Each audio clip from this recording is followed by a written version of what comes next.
मकर संक्रांति पर्व की आप सभी को हार्दिक बधाई एवं शुभकामनाएं। दोस्तों, आप जानते हो कि इस दिन सूर्य धनु राशि से मकर राशि में प्रवेश करता है। इस समय सूर्य उत्तरायण होता है। इस दिन से ही ऋतु परिवर्तन होने लगता है। शरद ऋतु क्षीण होने लगती है और बसंत ऋतु का आगमन होता है। इस दिन दान पुण्य जैसे कार्यों का विशेष महत्व होता है। तो आप लोगों के यहाँ मकर संक्रांति कैसे मनाते हैं, मुझे बताइए कमेंट बॉक्स में लिख के।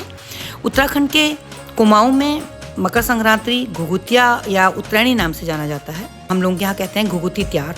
इस त्योहार में जो है हम लोग के यहाँ मेला लगता है, झांकियाँ निकलती हैं और मीठे आटे के पकवान बनाए जाते हैं। आटे में मावन डाला जाता है और दूध में गुड़ या फिर पानी में गुड़ डाल के उसे गूंथ लिया जाता है। इस तरीके से आटे को लेकर हम इस विभिन्न आकृतियों के चीज़ें बनाते हैं, जैसे कि खजूरे, ढाल, घुघुती, पान, सुपारी, ढाल, डमरू।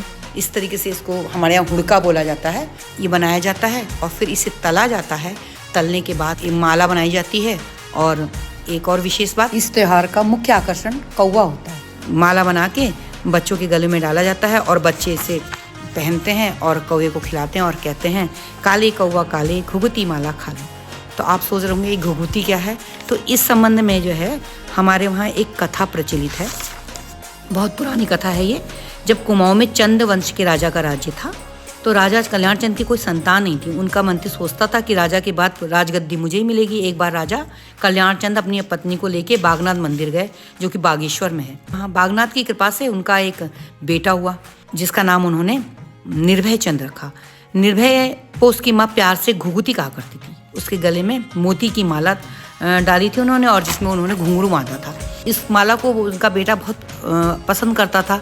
जब वह जिद करता था या रोता था तो उसकी माँ कहती थी, जिद ना कर, नहीं तो ये माला मैं कौवे को दे दूंगी। और उसे डराने के लिए कहती थी, काले कौवा काले घुघुती माला खा ले। एक बार क्या हुआ, जो मंत्री था वो जिसे राजगद्दी की चाह थी, उस मंत्री ने उसको अकेला खेलता हुआ देखा और उसे अपहरण करके ले गया।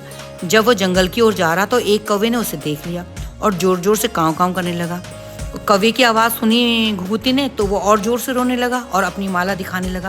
और तभी वो कौवा आया और उसकी माला झपट करके महल की ओर चला गया। और बाकी सारे कौवे इकट्ठे हो गए और मंत्री के चारों ओर मंडराने लगे और अपनी चोंच से उसके मंत्री पर उन्होंने हमला कर दिया।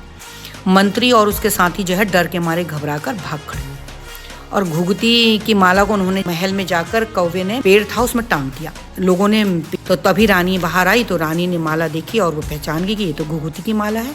रानी को देखकर कौवा इधर से उधर डाल में उड़ने लगा और एक पेड़ से दूसरी पेड़ में जाने लगा। रानी ने सोचा कि जरूर घुघुती किसी परेशानी में है। वो कौवा उड़ने लगा और जंगल की ओर जाने लगा। तो पीछे पीछे राजा और उसके सैनिक भी गए। कुछ दूर जाकर कौवा रुक गया और एक पेड़ पर बैठ गया। राजा ने देखा उसका बेटा पेड़ के नीचे सोया है। उसने अपने बेटे को देखा और उठाया और गले से लगा लिया। तो फिर महल में लेके आया। माँ ने घुघुती की माला दिखाकर सब लोगों से बताया कि आज ये माला ना होती तो मेरा बेटा जिंदा ना होता। घुघुती के आने की खुशी में माँ ने पकवान बनाए और बेटे से कहा कि अपने कौवे दोस्तों को बुलाकर खिला दे। धीरे धीरे ये कहावत पूरे कुमाऊं में फैल गई और इससे जो है एक बच्चों का त्यौहार हो गया जिसे घुघुती के नाम से जाना गया। इस दिन जो है इसी तरह ये माला बनाते हैं और बच्चों के गले में डाली जाती है और बच्चे गाते हैं कि काले कौवा काले घुघुती माला खा ले और बोलते हैं, ले कौवा बड़ा मिगी दे सुनक खड़ा। इस तरीके से बच्चे छत में खूब जोर जोर से गाते हैं और इन्जॉय करते हैं और बहुत खुश होते हैं। तो आप लोगों को स्टोरी कैसी लगी? अगर आप लोगों को ये स्टोरी मालूम थी तो बताइए मुझे। सभी लोग इस त्यौहार को हर्षोल्लास से मनाते हैं। आप लोग इसे कैसे मनाते हैं मुझे ज़रूर बताइए। अगर आपको मेरा वीडियो पसंद आया तो लाइक शेयर कीजिए और अगर अभी तक आपने मेरा चैनल सब्सक्राइब नहीं किया है तो प्लीज़ सब्सक्राइब कीजिए। Thank you.